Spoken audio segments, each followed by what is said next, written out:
orar por la jovencita, la niña Sara González, hija de nuestro hermano Gerson y Verano. Ella está sufriendo de unos fuertes dolores de cabeza sin encontrar motivo. Le han hecho respectivos exámenes.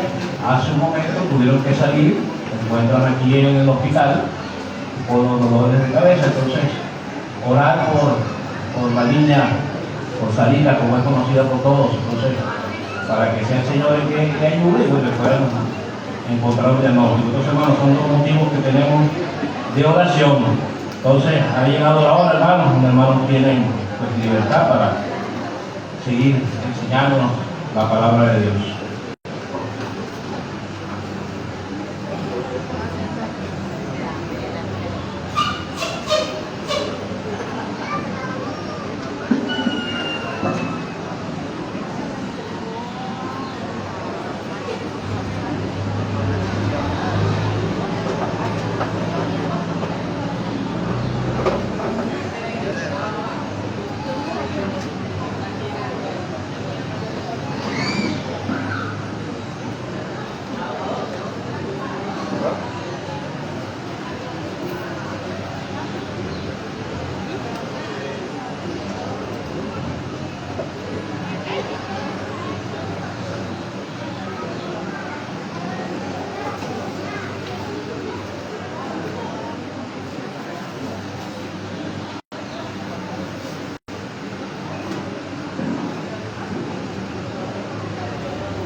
Cantar una estrofa más del mismo himno que pidió nuestro hermano 473.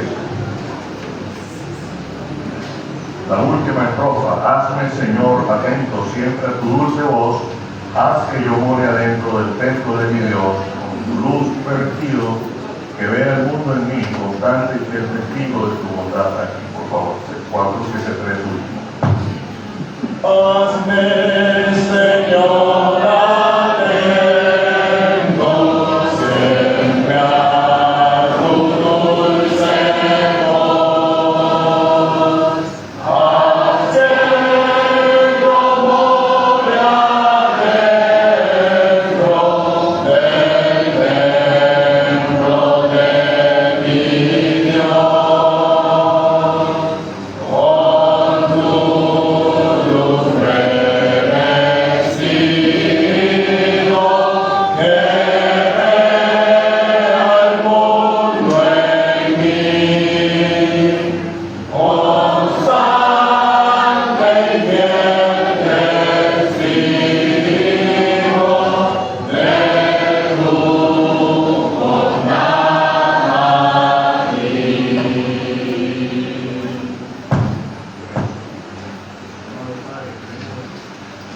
Darte las gracias por ser nuestro Señor.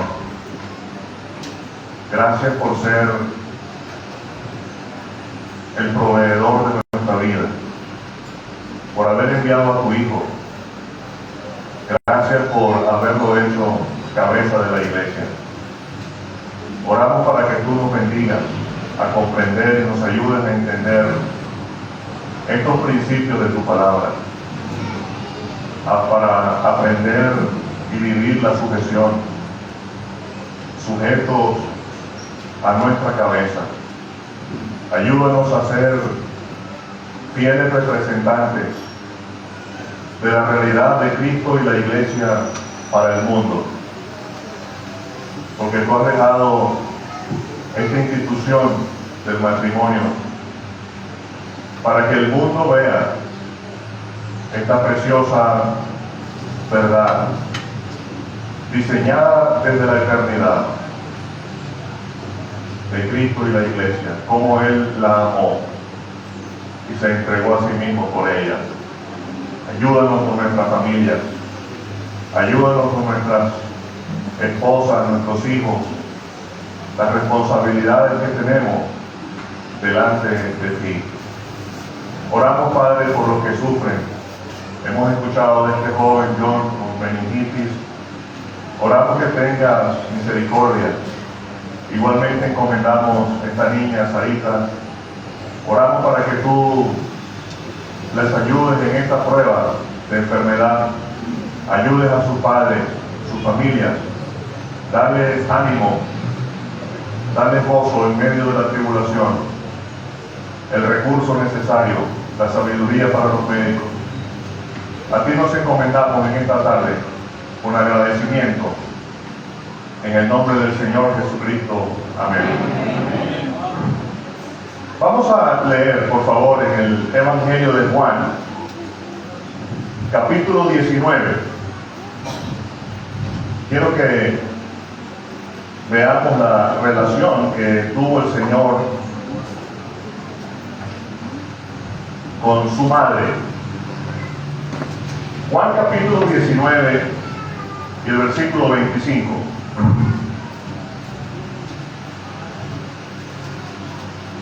Estaban junto a la cruz de Jesús su madre y la hermana de su madre, María, mujer de Cleofas, y María Magdalena.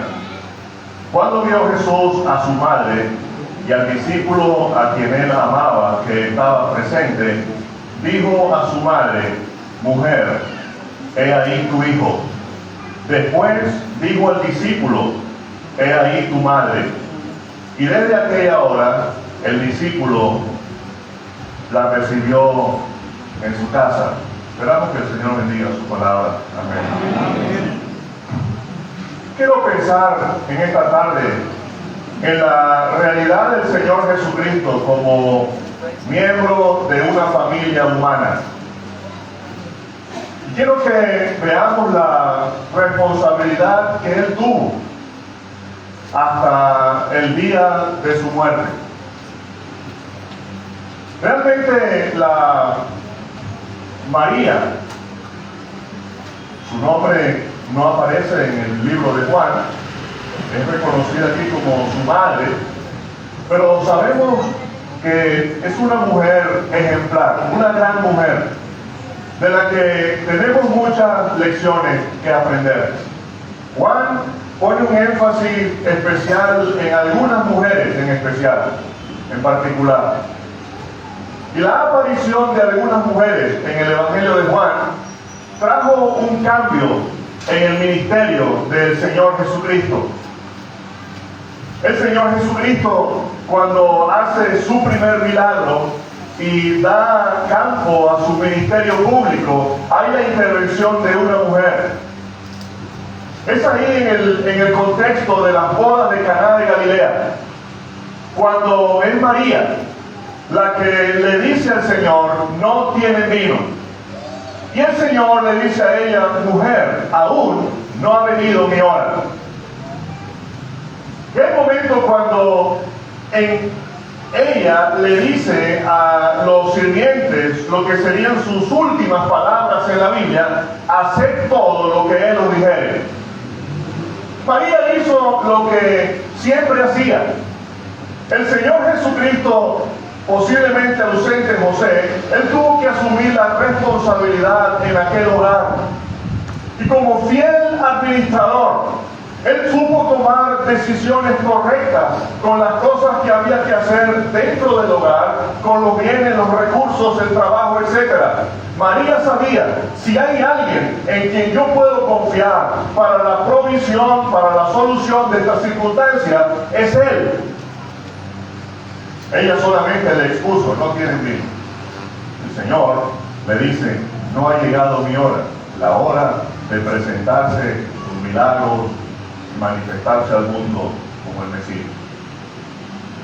Entiendo que en ese momento el Padre le revela el momento, el Espíritu Santo le comunica que el Señor Jesucristo comienza a dar instrucciones y va a hacer su primer milagro.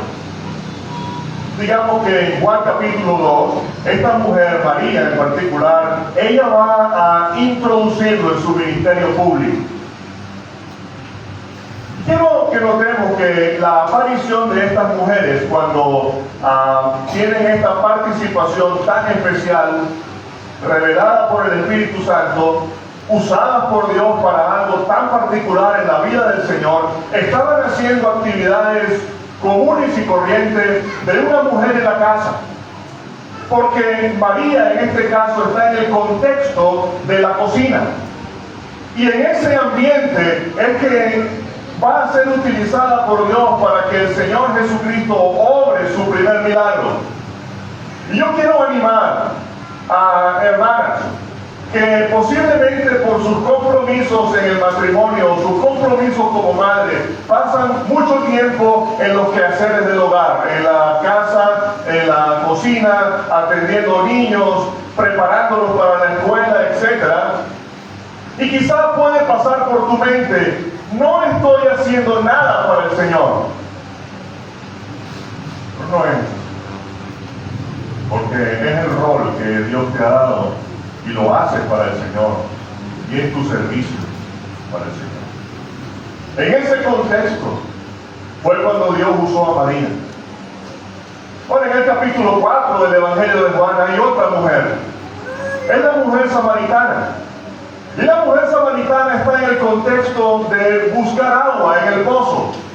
Y es cuando se encuentra con el Señor Jesucristo, y el Señor Jesucristo tiene el interés en particular de conducirla a ella a las aguas de la vida.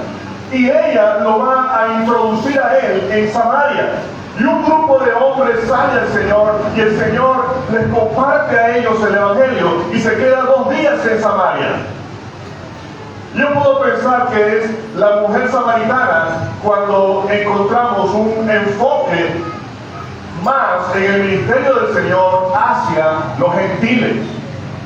Y aunque él vino precisamente por las casas, por las ovejas de la casa de Israel, él dijo también: tengo otras ovejas. Y el enfoque del Señor en el ministerio de los gentiles comienza por el trabajo de una mujer. Quiero pensar en Juan capítulo 12, hay otra mujer, es María, la de Betania. Esta es la mujer que joven, pero tiene un perfume para el Señor. Y ella está oyendo la palabra de Dios. Ella ha tenido la experiencia de la muerte de Lázaro en el capítulo 11. Y ella derrama el perfume. Y el Señor dijo: lo ha hecho para mi sepultura. Ella entendió lo que otros no habían entendido. Es interesante el entendimiento de María de Betania, porque los discípulos habían escuchado las enseñanzas del Señor, pero no habían llegado al punto de comprensión de lo que significaba su pasión, su muerte, sepultura y resurrección. Pero esta joven tiene una perspectiva muy clara, una visión muy precisa de lo que iba a ocurrir con el Señor. Nicodemo y José de Arimatea, como escuchamos en un mensaje, ellos tuvieron la devoción de colocar el perfume al Señor, pero ya estaba muerto. Ella lo hizo en vida. Ella comprendió con una visión lo que estaba cerca de ocurrir. Recuerda que ya Juan capítulo 13, llegamos al aposento alto y de ahí nos vamos al Calvario. Esta mujer introduce al Señor en su ministerio asociado con la cruz. El Señor Jesucristo, de Juan capítulo 13 en adelante, su enfoque va a ser la cruz. Vamos a ver otra mujer en el capítulo 20, María Magdalena. María Magdalena es la mujer la primera persona que va a encontrarse con el Señor Jesús resucitado. Es la primera persona que se pone a sus pies y abraza al Señor. Es la persona que va a estar ahí en ese lugar. Ella no puede irse a otra parte. Ella quiere estar ahí. Esa madrugada, ella se arriesgó en irse al sepulcro. Ella no era de Jerusalén. Jerusalén estaba como con 2 millones de personas ese día. Ella era de otra parte del país. Pero esa mañana nada le hizo temer. Esa mañana nada la iba a mover. Ella fue allá. Ella quería a su Señor. Ella dijo, yo lo voy a llevar. Y ella se encuentra con Él. Y encontramos el enfoque del ministerio del Señor Jesucristo resucitado. Pero hemos leído en el capítulo 19 sobre María, su madre, nuevamente ella. Y es la primera que mencioné en mi mensaje y es la última que quiero mencionar en mi mensaje. Y en ambos casos hay una relación con la familia. Porque en el capítulo 2 es un matrimonio, una boda. Pero en el capítulo 19, ella está ahí al pie de la cruz. Ella es su madre, dice Juan. Y el Señor Jesucristo, desde la profunda pasión del Calvario, desde los padecimientos y el sufrimiento personal que Él tenía, el Señor Jesucristo es como si hace un alto y proyecta su mirada a ella. Y va a hablar directamente a ella y a Juan. Él va a enfocarse en la relación de Él con ella como madre. Ella va a honrarla en todo el sentido de la palabra, como una madre. Había 4 mujeres al pie de la cruz. Una es María, su madre. Y el Señor va, cuando le habla a ella y le habla a Juan, ella introduce, el Señor va a hablarle. María en este sentido está introduciendo un tema, que es la relación que hay entre los creyentes en la iglesia. Él le va a decir a Juan, he ahí tu madre.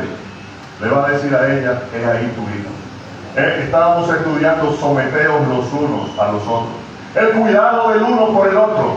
Mira, ahí estaba al pie de la cruz, estaba la madre de Juan también, Salomé. Y el Señor le habla a Juan diciéndole, he ahí tu madre. Y la madre de Juan estaba ahí también. Indudablemente había una confianza y una relación que nos proyecta a la actividad de nosotros en la iglesia, del cuidado permanente del uno por el otro en la familia de Dios, que quiero mencionar al final de mi mensaje. Las otras 3 mujeres, Salomé, María Magdalena y María, mujer de Cleofas, quiero pensar que ellas nos hacen pensar en el trato futuro que el Señor Jesucristo tendrá con la nación de Israel, que también en su plan perfecto no los ha dejado aparte. Pero María y José formaron una familia, y no es distinta a las familias del siglo XXI. María era humana, era una gran mujer, ejemplar, pero era humana. Como una mujer humana, tuvo lucha, tuvo dolor, tuvo pruebas. Quiero que veamos que el Señor desde la cruz, Él tuvo que magnificar la maternidad de María y la maternidad de cada una de ustedes aquí hoy en esta reunión. El Señor Jesucristo tenía un valor tan especial, tan respetuoso, tan afectivo, tan amoroso, que Él tuvo que tratarlo, tuvo que hablarle en ese momento de esta situación, de lo que estaba ocurriendo ahí en la cruz. Una viuda en los días del Señor era algo delicado, grave. El Señor no se fue antes de dejar esto bien arreglado. María tuvo un embarazo sobrenatural. A diferencia de cualquier otra madre, ella es la única mujer que tuvo un hijo así. Dios puede traer al mundo seres humanos por diferentes formas. Puede traer un ser humano por la unión de un hombre y una mujer, la relación normal que conocemos en el matrimonio. Puede traer a un hombre como hizo Adán del polvo de la tierra. Puede traer un hombre como hizo a Eva, sencillamente de una costilla. Él puede hacer un ser humano. Dios puede traer un ser humano como de dos ancianitos como Abraham y Sara, de una forma milagrosa.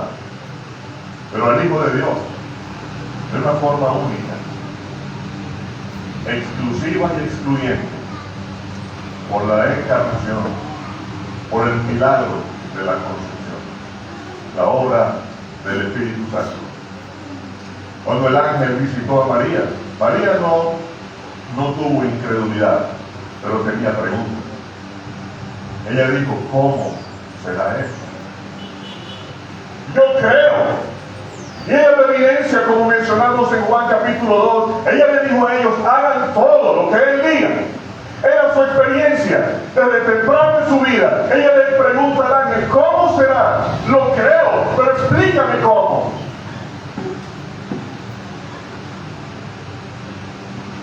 El ángel le explicó, el Espíritu Santo vendrá sobre ti y te cubrirá con su sombra. Yo quiero que pensemos un momento en esa sombra. Esa sombra no era cualquier sombra. Esa sombra es la misma sombra que apareció en el tabernáculo cuando lo inauguraron. Y cuando dejaron todos los muebles listos en el tabernáculo y todo listo para funcionar, Dios descendió en su nube. Y aquella nube llenó el tabernáculo al punto que Moisés y los sacerdotes no podían entrar. Y luego llegó la inauguración del templo, el primer libro de los reyes. Salomón había hecho aquella magnificencia del templo. Y Dios descendió en la nube de gloria, y llenó el lugar. Nadie podía entrar ahí. Pero ¿sabe qué pasó? El profeta Ezequiel dijo, un día yo vi la nube. La nube se fue. Se levantó de la casa y se fue a las puertas orientales de la casa. La nube de la gloria se fue. Y así cierra el Antiguo Testamento. La nube se había ido. Y ahora cuando Juan nos describe el templo dice el templo de los judíos, no era igual. Pero ahora la nube de la gloria volvió para hacer un milagro, el milagro de la encarnación del Hijo de Dios. No podía haber participación de José en esto. No. Él es el unigénito Hijo del único Padre. La relación Padre-Hijo es eterna. Él es el Hijo eterno de un Padre eterno. Y él estaba sujeto a ese Padre. Y el Padre lo engendró. Y el Espíritu Santo vino para hacer el milagro de la encarnación. ¿Qué fue? En palabras sencillas. Usted va a comprarse una camisa, usted va a la tienda y busca una camisa de su talla y se la pone y ya. Pero usted puede ir al sastre, nadie lo hace, pero pudiera hacerlo, y decirle al sastre que le cosa la camisa sobre su cuerpo, que se la haga a su medida, y usted parado ahí, él le pone la tela encima y se lo comienza a cortar y a coser encima de su cuerpo, y cuando usted sale de ahí tiene la camisa puesta en sí mismo a la medida perfecta. Estaba pensando en la túnica sin costura del Señor, que mencionaba el hermano Pablo en su mensaje. El Espíritu Santo va a colocar en la naturaleza divina del Hijo de Dios un revestimiento de humanidad. Y Él reviste el cuerpo, o hace un cuerpo. Como dice el Salmo, me preparaste el cuerpo. Y ese cuerpo comenzó a desarrollarse. Pero el Hijo estaba ahí primero. El Hijo vino al vientre, el Espíritu Santo hace el milagro con el Hijo en el vientre y reviste la naturaleza divina del Hijo de Dios en la humanidad que va a adquirir. El milagro.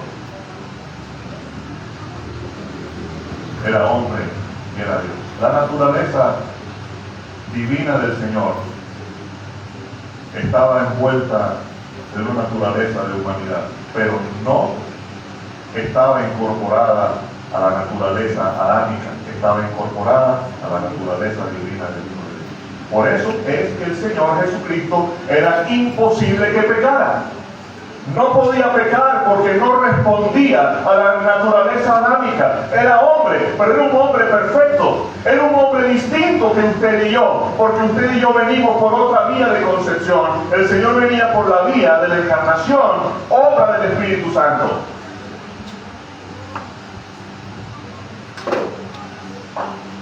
Lo que estaba en el vientre de ella era una obra del Espíritu Santo. Entonces,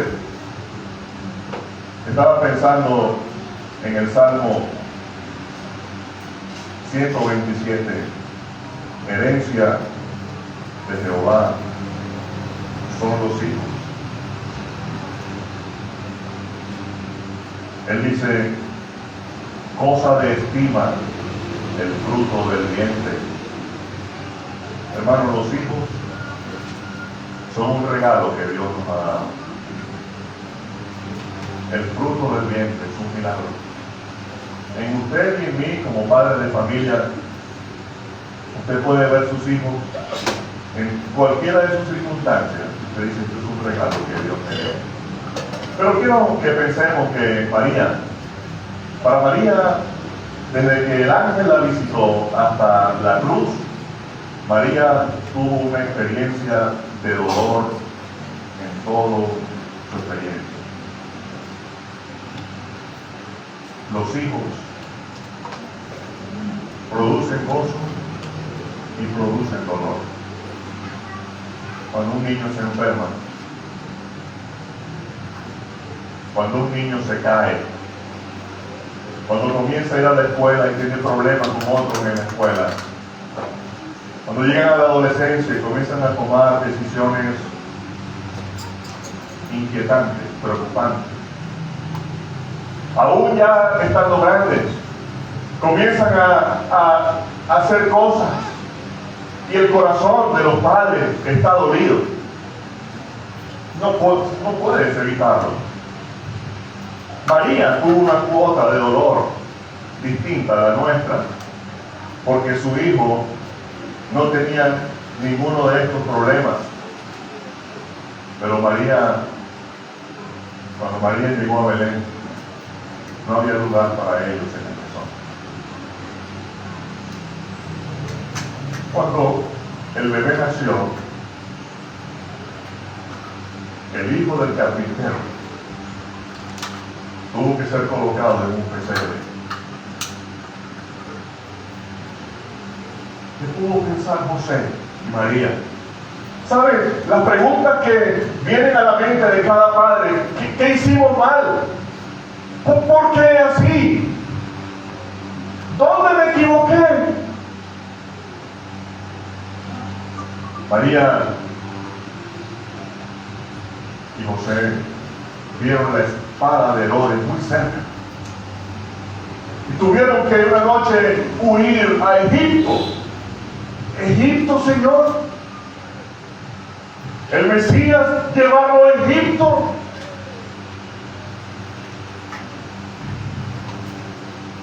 Y luego volver a Nazaret al paso de un tiempo. Y posiblemente María estaba en la sinagoga el día que el Señor Jesús se levantó a leer las Escrituras. Y cuando los hombres comenzaron a pensar que él blasfemaba y que lo sacaron de la ciudad para lanzarlo por el despeñadero, ¿qué sientes cuando desprecian uno de esos hijos? Eso fue una experiencia para ella también. Cada uno de sus hermanos, dice Juan, no creían en él. Incluso llegaron a pensar que estaba fuera de sí, que su mente no estaba actuando coordinadamente. Eso también era un dolor para María. Pues si usted recuerda, cuando María fue al templo a presentar al niño, se presentó Simeón ahí. Y Simeón le dijo unas palabras a María. Entre varias cosas interesantes, Simeón le dijo a María, María, una espada traspasará tu alma. Yo no sé si ella comprendió lo que significaba eso. Yo no sé si ella pudo captar el profundo sentido que esto tenía. Pero fue ahí en la cruz, cuando María sintió la punzante espada, viendo a su hijo colgado del madero, su cuerpo destrozado, herido, molido, como dijo Isaías, clavado de manos y de pies en medio de dos malhechores. Y ahí estaba ella con otras mujeres. Quiero que pensemos un momento aquí en Juan. Porque dice que cuando vio Jesús a su madre y al discípulo a quien él amaba, quiero pensar un momento en la restauración de Juan. No fue solamente Judas y Pedro que abandonaron al Señor. El Señor había dicho, recordando una profecía antigua, diré al pastor y todas las ovejas serán dispersas. Y ahí en el Getsemaní, todos se fueron. El evangelista de Mateo lo recalca, todos se fueron. Hemos escuchado de la restauración de Pedro en Juan 21. Pero el primero de los discípulos de ser restaurado por Juan. Qué alegría para el Señor verlo. Estaba ahí, presente, al pie de la cruz. Juan no tiene palabras, pero su presencia lo dice todo.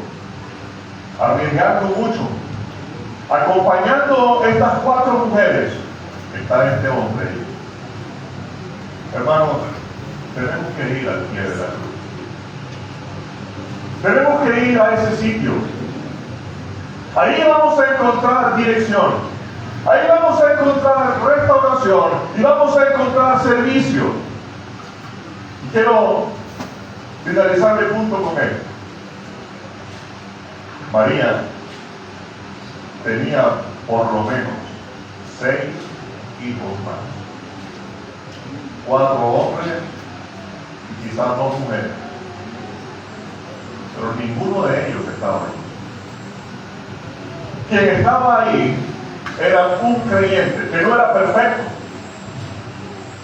que había cometido un error, pero estaba ahí, en una condición de obediencia y humildad, estaba ahí.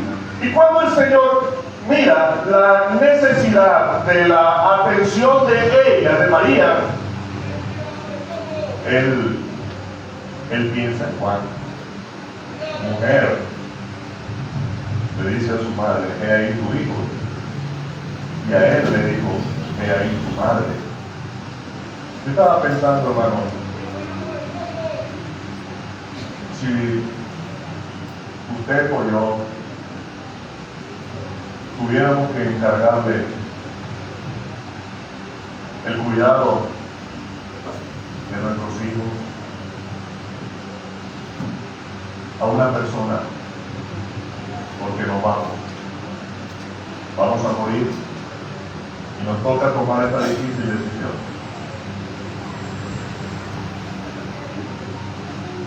¿A quién buscaría? ¿Por qué el Señor no encomendó esto a Jacob? Bueno, ni a Judas su hermano, porque no creían en él, porque no tenían el sentir de que él era el Hijo de Dios. Pensaban que estaba loco o que había cometido el tremendo error de la vida. Él no podía confiar a ellos el cuidado especial de su madre. Él pensó en un creyente. Él puso la familia eterna por encima de su familia humana. Hermanos, a veces, miembros de nuestra familia que no son creyentes pueden enseñar cosas terribles, pueden influenciar muy mal a los que más amamos, y tenemos que evaluar al cuidado de quién yo entregaría una responsabilidad así, aún en el día a día, en la cotidianidad de la vida, El Señor Jesús ponderó muy elevado la familia de la fe. Fue la decisión correcta. Juan inmediatamente la recibió en su casa. Él la atendió a ella de ahí en adelante como su madre.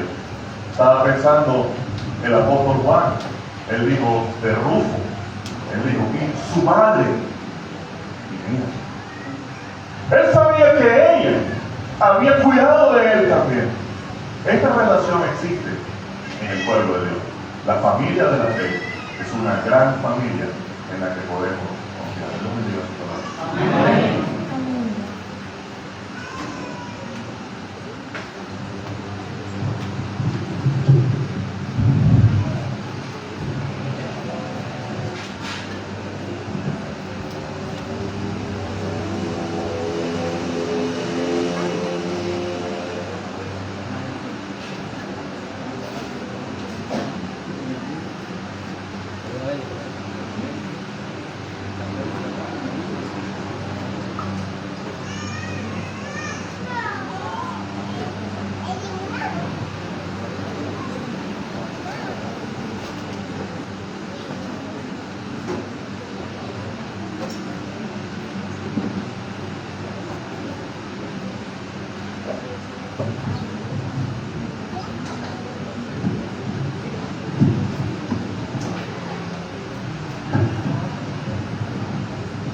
Veamos, hermanos, en el Evangelio de Mateo, el capítulo número 1.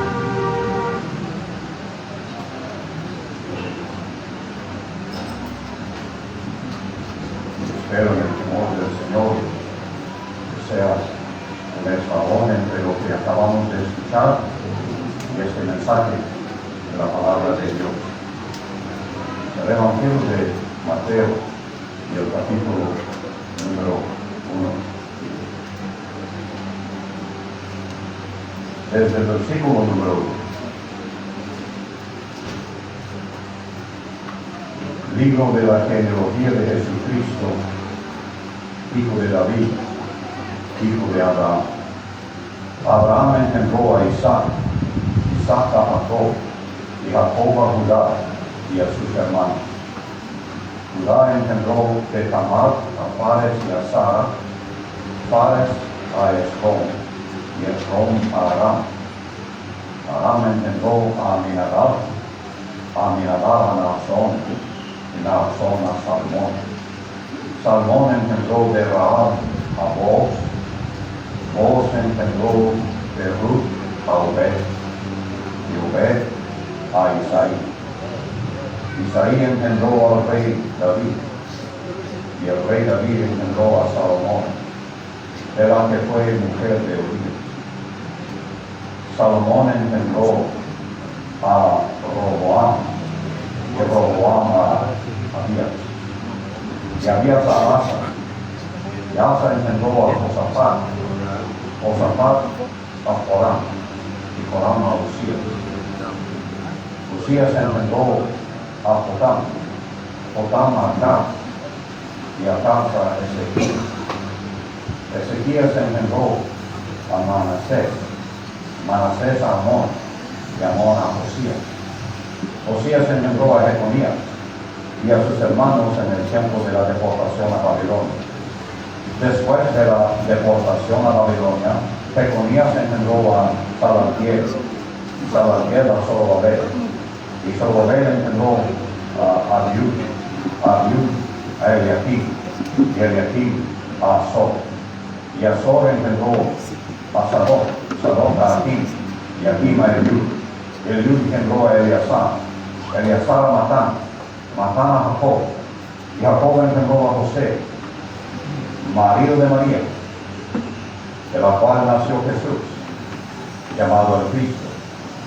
De manera que todas las generaciones desde Abraham hasta David son 14. Desde David hasta la deportación a Babilonia 14. Y desde la deportación a Babilonia hasta Cristo 14. Hasta aquí la lectura de la palabra de Dios, y sabemos que Él bendecirá la lectura pública.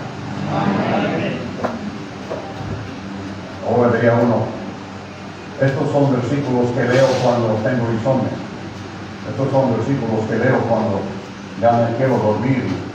No sé cómo vamos a, en una conferencia, aprender lecciones de la palabra de Dios de una porción así. Sencillamente, hermanos, quisiera subrayar 4 principios sencillos de los versículos que hemos leído. Número 1, quiero hablar hoy acerca de la guía de Dios que vamos a ver en este versículo. Guía del Espíritu Santo en el escritor Mateo, que escribió las palabras precisas, no faltando, no añadiendo, pero guía del Espíritu Santo en la vida de varias personas mencionadas aquí en esta genealogía. Número 2, quisiera subrayar la gracia de Dios en esta genealogía. Vamos a ver que Él muestra su gracia en una forma muy extensa. Muestra su gracia en una forma en que nosotros no lo hubiéramos visto. Asombrosamente muestra su gracia, y lo vemos en estos primeros 17 versículos. Pero número 3, quiero subrayar algo acerca del gobierno de Dios, cómo Él gobierna y cómo Él hace su justicia y juzga aún por las palabras que hemos leído en esta mañana. Vamos a poder ver el gobierno de Dios. Pero quisiera también ver en estos versículos la gloria de Dios.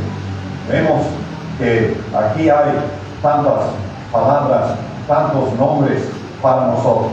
Antes de llegar específicamente a lo que es la genealogía, quisiera mencionar de que cada evangelio inicia con un principio, y nosotros podemos discernir la diferencia entre los principios. En el libro de en el libro de Mateo capítulo 1, tenemos esta palabra, libro de la genealogía. Ahora los teólogos nos van a enseñar de que esta palabra genealogía está muy cerca a la palabra que conocemos como Génesis, principio. Entonces en Génesis capítulo 1, el principio es la genealogía. Cuando llegamos al Evangelio de Marcos, la otra noche, nuestro hermano leyó este versículo para nosotros, Marcos capítulo 1 y el versículo 1, y dice, principio del Evangelio de Jesucristo, Hijo de Dios. Cuando llegamos al Evangelio de Lucas, vamos a ver de que él está escribiendo al excelentísimo Teófilo, y él va a decir a Teófilo de que él iba a investigar, indagar desde el principio, desde el inicio, las cosas que él ahora les va a escribir. Y obviamente, cuando llegamos a Juan capítulo 1, es el versículo 1, en el principio, en el verbo. Entonces, ¿en qué tiempo vamos a hablar de estos principios? Quisiera sugerir de que cuando llegamos al Evangelio de Mateo, el principio de que habla es un principio nacional, porque va a hablar de que Cristo es hijo de Abraham. Va a haber un principio real, va a hablar de que él es el hijo de David. Así que el principio en Mateo capítulo 1 tiene que ver con la nación, Abraham para acá. Cuando llegamos a Lucas capítulo 1, vamos a ver que el inicio es la concepción de nuestro Señor Jesucristo. El doctor es el que va a investigar y me hubiera gustado estar ahí para que cuando Lucas llegara a la casa y tocó la puerta, tal vez a María, y le dijo: perdone, soy el doctor Lucas, estoy haciendo una investigación y por lo tanto quiero hacerle unas preguntas. Y ella diría: pásele a tomar un té, un café, estamos en Colombia. Entonces pásese a tomar un café y aquí vamos a platicar. Y el doctor Lucas, él investigó desde el principio. Y María le hubiera dicho estos detalles de lo que hemos escuchado ya. Imagínense, el doctor escribiendo, apuntando como el doctor lo hace. Desde el inicio. Entonces, el inicio en Mateo es un inicio nacional. Cuando llegamos al Evangelio de Lucas, el inicio o el principio es desde la concepción de nuestro Señor Jesucristo.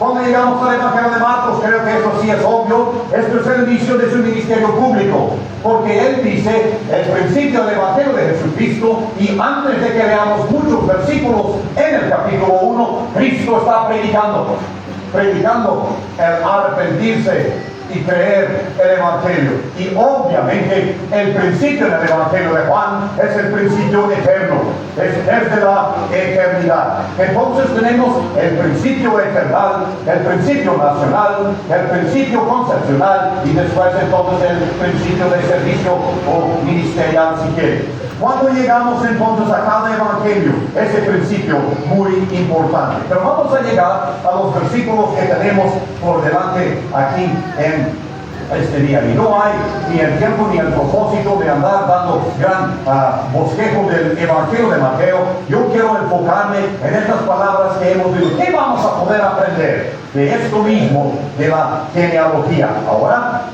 los hermanos nos han enseñado de que cuando llegamos al libro de Mateo es la genealogía de José. Esto se hace muy obvio.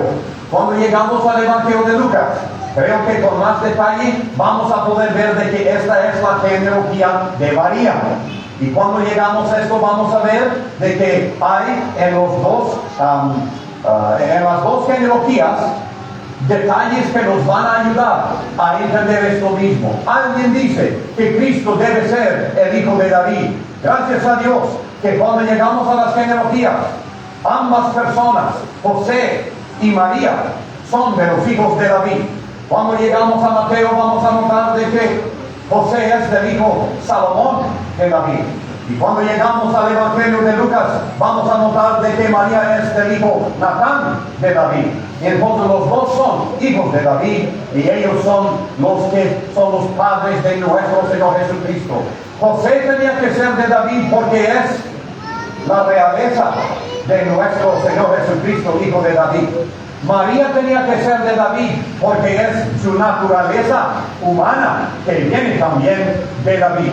Entonces, esta persona, nuestro Señor Jesucristo. Pero yo dije que vamos a ver estos 4 principios. Y cuando llegamos aquí, vamos a notar de que hay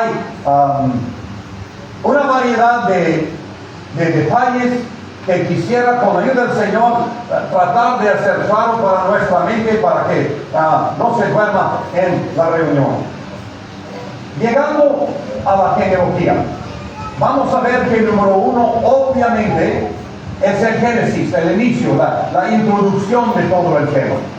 Después vamos a llegar en el capítulo, a los versículos 2 al 17, es la genealogía en sí. O sea, En el número 1 tenemos nacionalidad, en los versículos 2 al 17 tenemos nombres, y en los versículos 18 al 23 el nacimiento.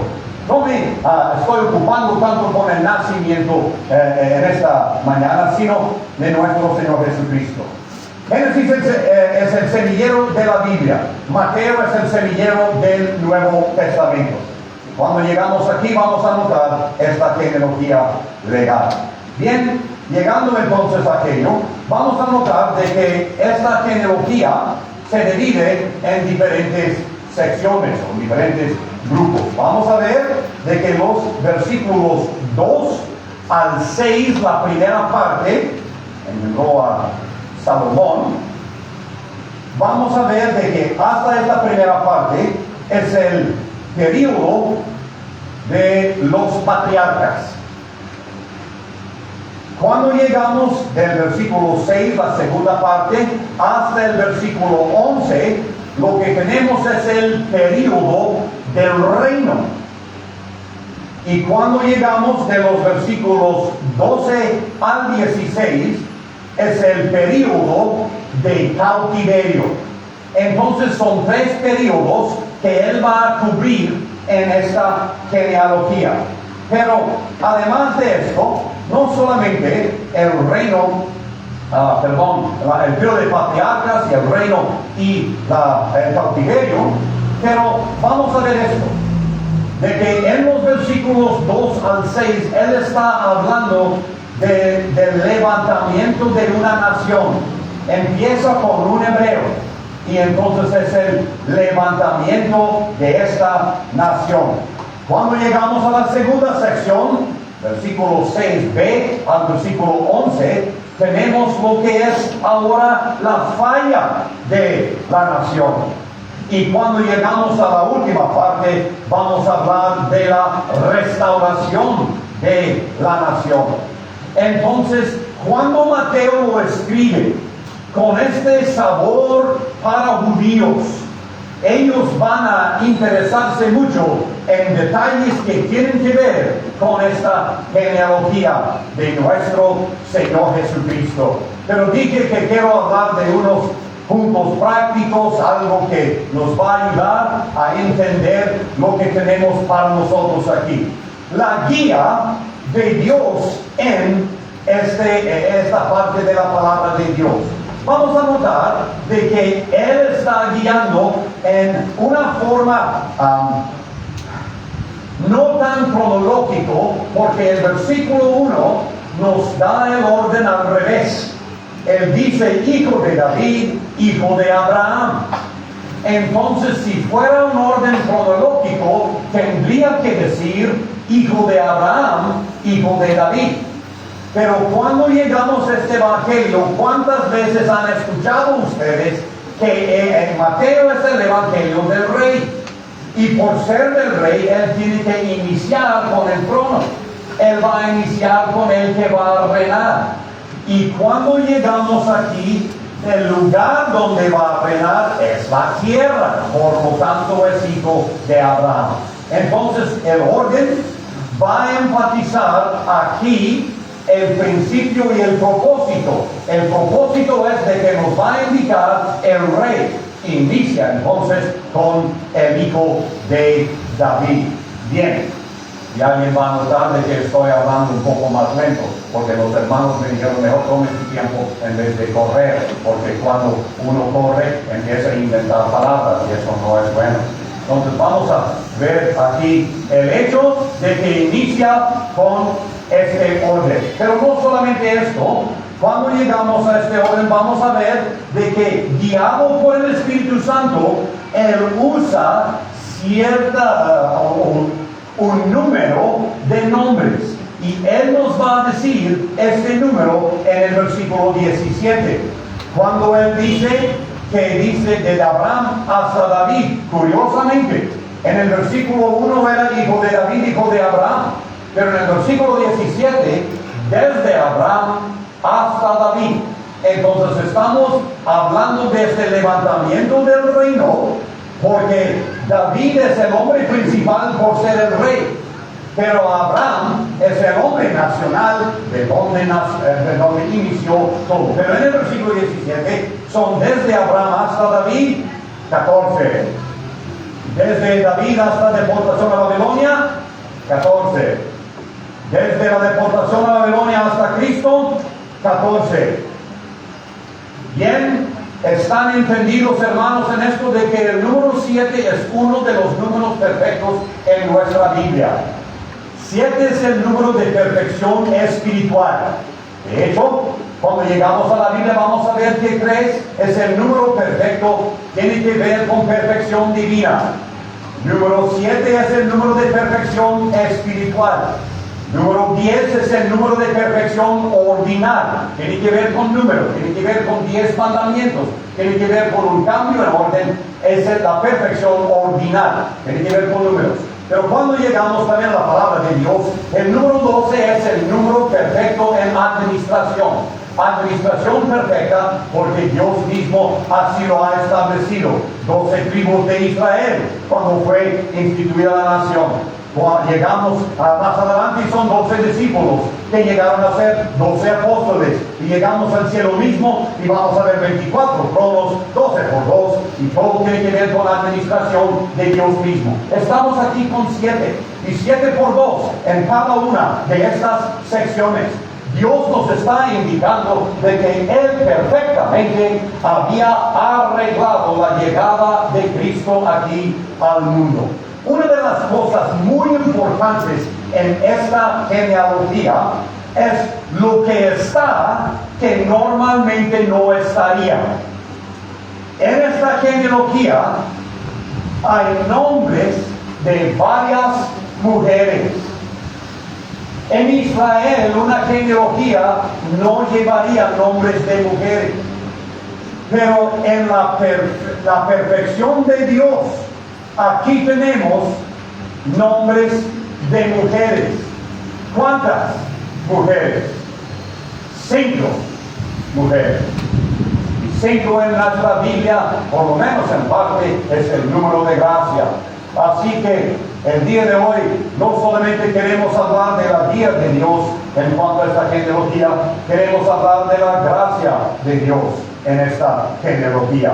5 mujeres, y ya hemos escuchado acerca de esta mujer María, es la quinta en una lista aquí de estas mujeres. Quisiera yo poder dar una palabra de ánimo a mis hermanas el día de hoy. A veces venimos o vamos a una conferencia y cuando salimos decimos, bueno, los hermanos sí, en un estudio teológico, ellos nomás empezaron a hablar de hebreo y de griego y no sabíamos nada y no entendíamos y vamos como venimos. No, veremos que en esta tarde una hermana pudiera tomar una palabra de ánimo de esto lo que Dios hizo aquí, porque esta gracia tiene diferentes aspectos en cuanto a lo que vamos a ver aquí. Bueno, entonces, en esta lista vamos a iniciar con lo que aquí habla de estas mujeres.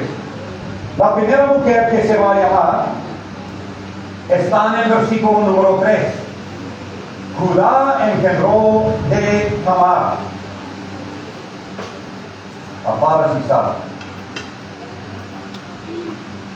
Hermanos, lo que quiero enfatizar aquí es la abundancia de la gracia. La abundancia. Judá, Tamar, es uno de los capítulos más oscuros de Génesis. El capítulo 39 es un capítulo que quisiéramos saltar en la lectura. Pero está registrado por el Espíritu Santo en Génesis capítulo 39 para que en Mateo capítulo 21 nosotros podemos ver la abundancia de la gracia. Y esta tarde, mañana más bien, si ya es tarde es porque prediqué demasiado, mucho tiempo. El Señor nos va a indicar donde abundó el pecado, sobreabundó la gracia. La abundancia de gracia que vamos a ver en una mujer. Hermana, báñese el día de hoy en la gracia de Dios para sentir el valor que tiene en su presencia. Y mientras esta mujer en desesperación quiso hacer lo correcto, hizo algo que engañó a un hombre que no hacía bien. Esta mujer, Dios la toma, la levanta de Génesis capítulo 39 y la pone en Mateo capítulo 1. Oh, la abundancia de la gracia. Gracias a Dios por cada pecadora que Dios levante y pone en Cristo. La abundancia de la gracia. ¿Quién es la segunda mujer que leemos aquí en la genealogía? No solamente Tamar, pero cuando llegamos al versículo número 5, ahora sí hay otra mujer que aquí está. Dice, Salmón engendró de Rahab.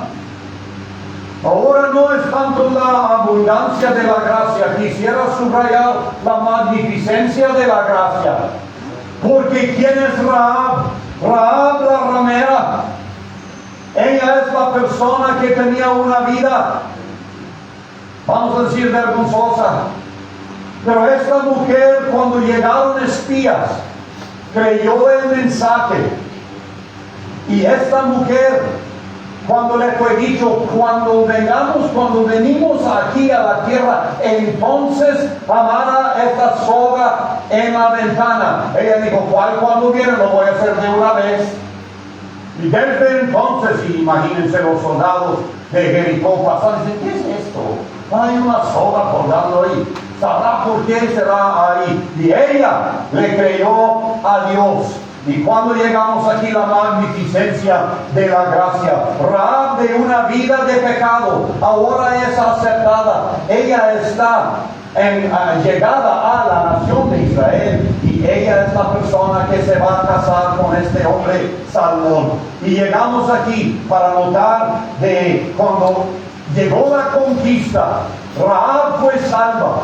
Todos alrededor murieron, pero Rahab no. Hermana, será de que de la familia suya, usted es la única salva. Los demás todavía no han creído en Cristo, pero la magnificencia de la gracia es que le alcanzó a usted. Y aquí, ella fue puesta en la genealogía de nuestro Señor Jesucristo.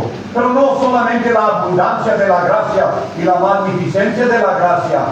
¿Quién es la tercera mujer que está en esta genealogía? Ruth. Ella, la vamos a ver aquí ahora también en el versículo número 5. Salmón engendró de Rahab a Boaz, y Boaz engendró de Ruth a Obed. Ahora lo que vamos a notar no es tanto la abundancia o la magnificencia, pero quisiera sugerir la distancia a donde va la gracia. ¿Dónde está ella? En Moab, que no había dicho Dios que los moabitas no iban a entrar en la congregación de Jehová ni hasta la 10ª generación. Y Ruth es la moabita.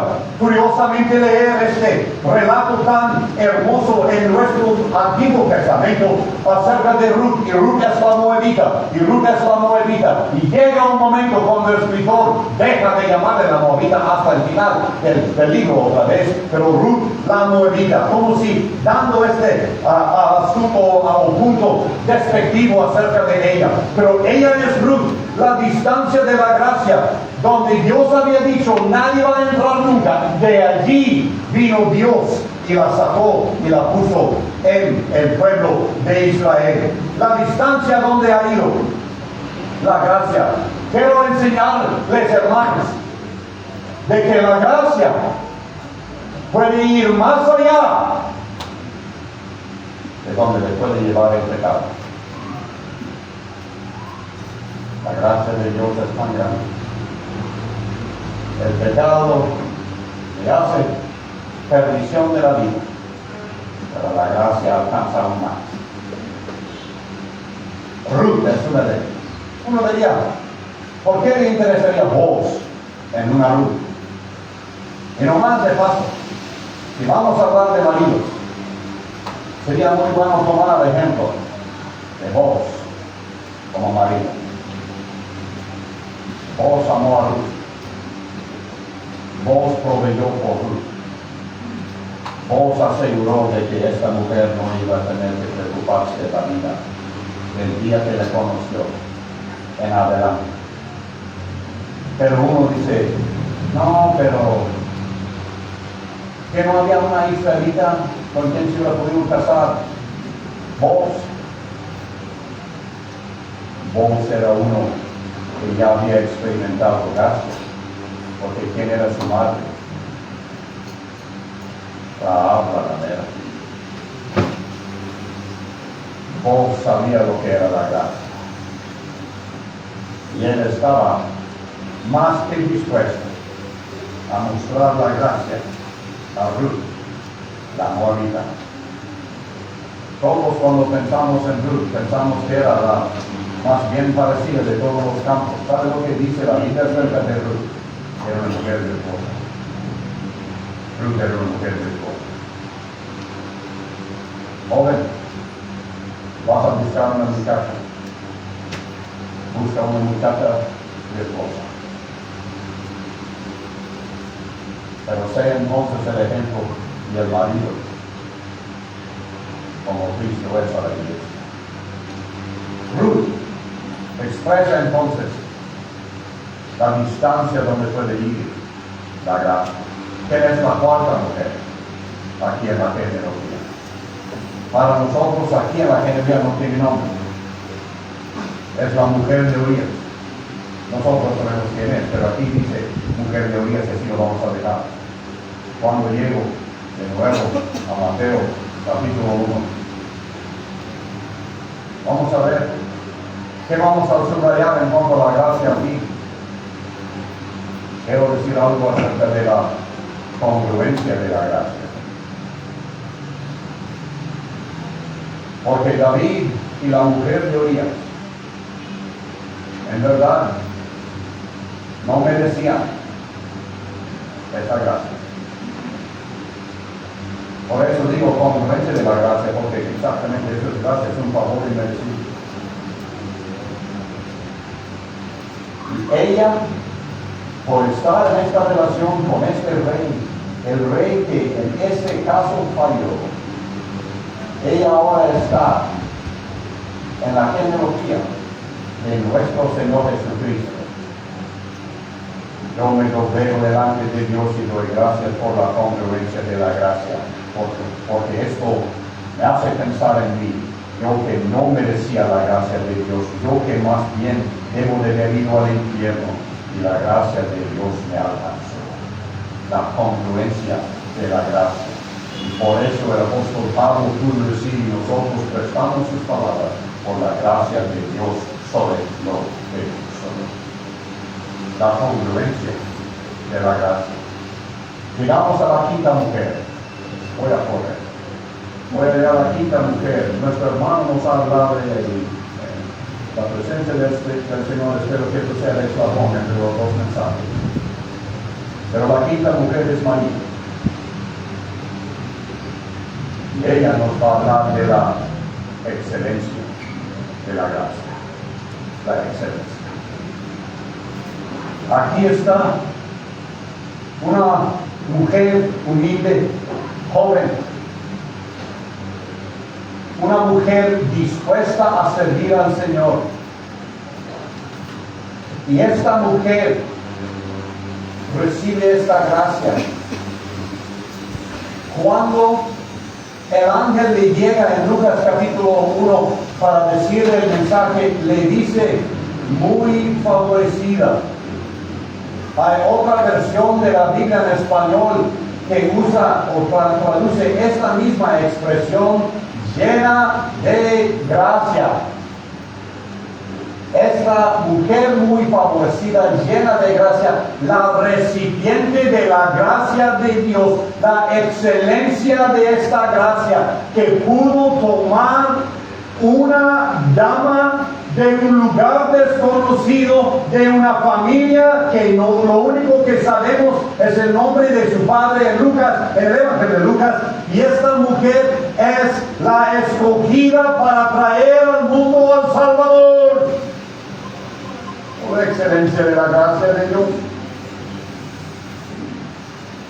Hermana, ¿Quiere usted servir al Señor y dice que yo no puedo, yo no soy nadie, yo no tengo? Vea por favor el versículo 16 de esta genealogía y vea la excelencia de la gracia de Dios, que tomó a María, la usó para un trabajo que tardó más o menos 33, 4, 5, 6, 7 años. Que por estos años de toda la historia fue el tiempo de servicio de ella. Tal vez usted va a servir al Señor 6 meses, o 3 años, o 33 años. Pero la excelencia de la gracia que nos ha alcanzado y Dios está dispuesto a usarnos. Estoy hablando específicamente, hermano, de que este trabajo que ella hizo por la gracia de nuestro Señor Jesucristo. Tengo que adelantarme. No solamente la gracia de Dios que se ve en esta genealogía. Ahora tengo que hablar de un tema severo, triste, el gobierno de Dios en esta genealogía. El Espíritu Santo ha escrito aquí nombres y Dios determinó que iban a ser 14, 14 y 14, y esto es en su soberanía los puso ahí. Pero quiero decir algo. Entre los reyes hay 4 nombres que faltan. No están ahí. O están en el Antiguo Testamento. Pero hay 4 reyes que no están ahí. En un momento voy a tratar de apuntar lo que pasó con ellos y por qué no fueron incluidos. Pero en cada caso fue pecado. ¿Puede uno más tomar una aplicación para cada uno de nosotros? Si el Señor escribiría en su libro de lo que se hizo para Él en la conferencia, ¿puede Él apuntar mi nombre o tendría que excluir? Porque no le serví. Lo que yo hice fue otra cosa. Lo que estaba en mi corazón fue lo de afuera, no las cosas del Señor. Dios en su gobierno, en su Cristo, determinó excluir 4 nombres de esta genealogía. Por lo serio de no hacer lo que el Señor quiere, lo que el Señor nos enseña. El primer nombre que falta es Ocosías. Ocosías era un rey de Israel, pero no está aquí en la lista. Hermanos, más que nada voy a dejar esto de tarea. No quiero quedarme aquí mucho porque esto es el punto triste del mensaje. Vean, busquen en la historia de Israel estos reyes y lo que hicieron ahí. De hecho, cuando llegamos al rey Ocosías, ¿sabe lo que vamos a ver? En la historia de Israel, en los días de Ocosías había apostasía. Israel decidió no creerle a Dios e ir en contra de Dios. Y por lo que este rey hizo con el pueblo de Israel, Dios le dijo, tú no vas a estar en la genealogía del Señor Jesucristo. Es obvio de que él era un rey, es obvio que vivía, pero aquí no está. Número 2, vamos a ver que falta el rey Joás. Uno hubiera pensado, este rey debe de estar ahí. Pero él, supuestamente un rey que hizo conforme al corazón de Dios, lo que Dios hizo, pero decidió de que ya iba a hacer la cosa por su cuenta. Él no está aquí en la genealogía de nuestro Señor Jesucristo. Número 3, vamos a llegar aquí. Amasías es un rey que falta en esta lista. ¿Saben lo que hizo Israel en los días de Amasías? adoración a Baal. Hermana, hermano, no se puede jugar con cosas santas. Idolatría es lo que Dios llama adúltero el que lo haga. Idolatría. No cometerás adulterio. Dios ve que adulterio espiritual es adorar a otros dioses. Espero que no sea cierto en alguien que está aquí, que usted tiene en lugar de Dios otra cosa u otra persona.